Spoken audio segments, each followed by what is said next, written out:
ลูกเอ้ยแม่ว่าเศร้าหักกับเกงซะหักกันมาหลายปีแล้วก็บ่ได้หยังลูกเบิ่งแม่หมูลูกหั่นน่ะเป็นพันเป็นพายหมดแล้วลูกเด้ปานสิแตงแต่ว่าลูกกับเจมส์ฮักกันใดพวกหักมันกินบ่ได้ลูกเอ้ย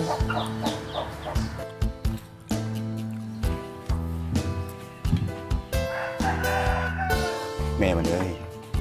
เจ้าก็อย่าไปคาดใจลูกท้อรวยหรือจนมันบ่สำคัญหรอกสำคัญอยู่บนว่าลูกของเฮานะถ้าว่าฮักไผแล้วมันมีความสุขปล่อยมันไปซะ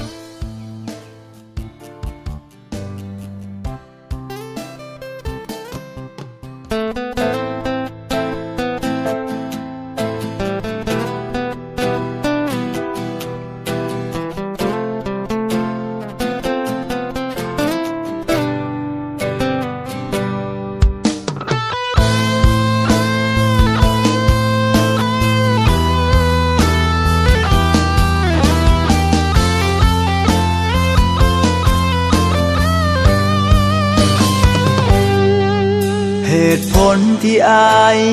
จากลาบ่แม่นว่าอายบ่ฮักเจ้าอย่าเข้าใจว่าอายมีคนอื่นอายมันมีแต่ใจมันกินบ่ได้เลยบ่อยากฝืนบ่อยากให้เจ้ามายืนข้างกายคนทุกข์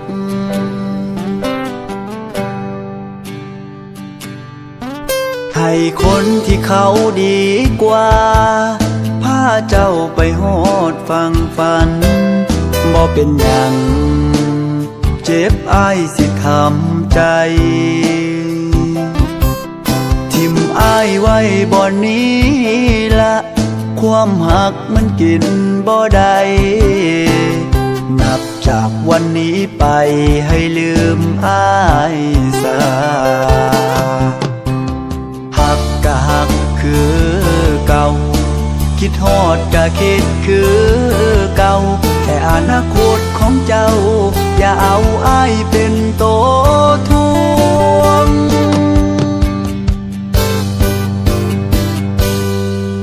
ให้คนจนจังอายอยู่กับงัวกับควายกลางทง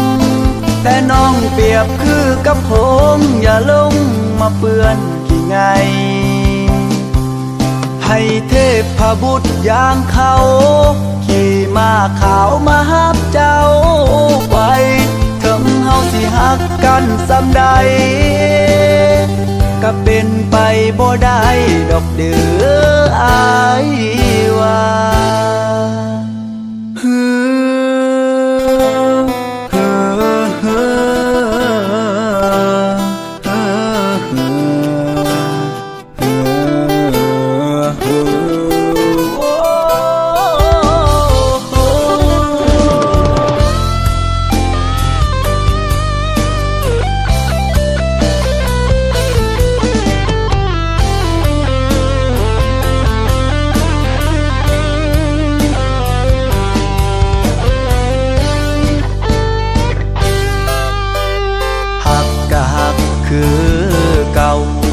คิดฮอดก็คิดคือเก่าแต่อนาคตของเจ้าอย่าเอาอ้ายเป็นโตทวง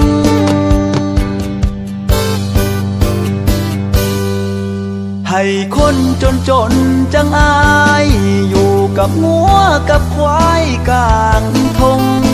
แต่น้องเปรียบคือกับผงอย่าลงมาเปื้อนกี่ไงให้เทพบุตรอย่างเขาขี่ม้าขาวมาฮับเจ้าไปถึงเฮาสิฮักกันสำใด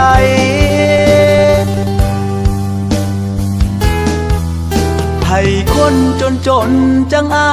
ยอยู่กับงัวกับควายกลางทงแต่น้องเปรียบคือกับผงอย่าลงมาเปื้อนกี่ไงให้เทพบุตรอย่างเขา ขี่มาขาวมาฮักเจ้าไปถึงเฮาสิฮักกันสำใดก็เป็นไปบ่ได้ดอกเด้ออายว่าถึงเฮาสิฮักกันสำใดก็เป็นไปบ่ได้ดอกเด้ออายว่า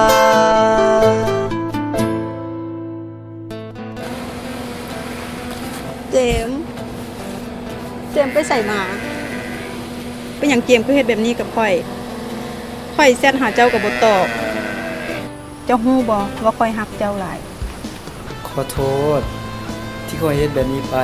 ก็ย้อนว่าข้อยฮักเจ้าหั่นแหละข้อยอยากให้เจ้าได้พบกับคนที่ดีกว่าส่วนเฮาสองคนจะฮักกันซำใดมันก็เป็นไปบ่ได้ดอกขอให้เจ้าโชคดีเด้อ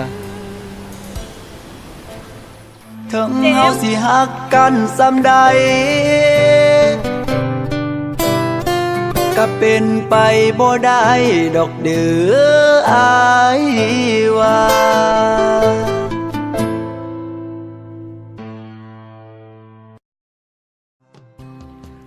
จ้าสบายดีท่านผู้ชม